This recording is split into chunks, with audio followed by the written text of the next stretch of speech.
कुमार आर्यन की धमाकेदार प्रस्तुति। हतार बेचे चोली, हतार बेचे चोली,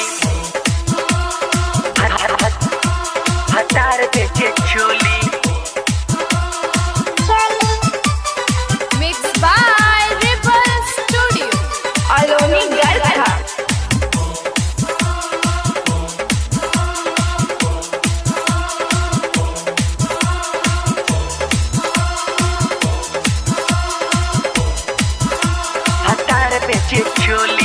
लाइल बा जहिया से नैहर से डोली, लागल बा पाता भतार बेचे चोली। लाइल बा जहिया से नैहर से डोली, लागल बा पाता भतार बेचे चोली। साइकिल पले के गावे गावे घूमेला, साइकिल पले के गावे गावे घूमेला। पूछे लहे में से कौन माँ बोली,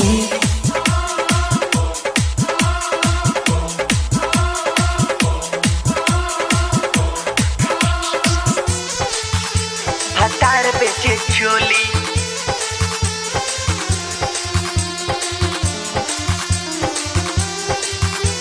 हतार बेचे चोली।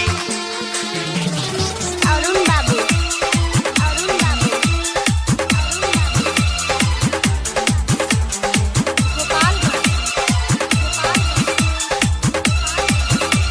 हतार बेचे चोली।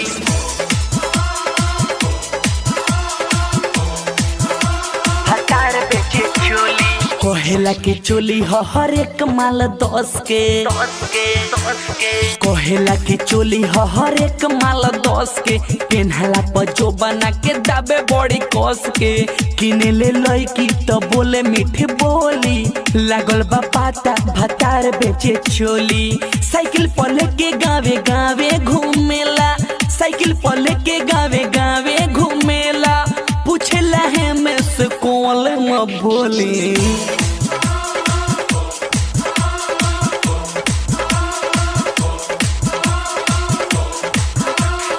अरुण बाबू, अरुण बाबू,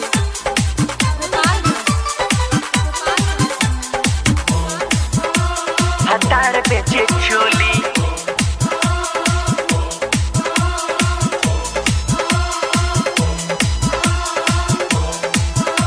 हतार बेचे चोली।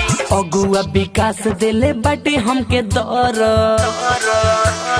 अगुआ विकास दिले बाटे हमके दरद। बोली बिहारी जैसन खोजले ना मरद। अशोक उदय पप्पू करे ले ठिठोली, लागल बा पाता भतार बेचे चोली। साइकिल पर लेके गावे गावे घूमेला, साइकिल पर लेके गावे गावे घूमेला। पूछे लहे में से कौन माँ बोली,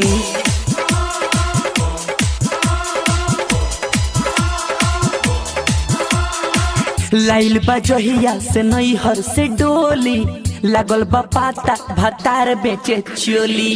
लाइल बा जहिया से नैहर से डोली, लागल बा पाता भतार बेचे चोली। साइकिल पर लेके गावे गावे घूमेला, साइकिल पर लेके गावे गावे घूमेला। पूछे लहे में से कौन माँ बोली।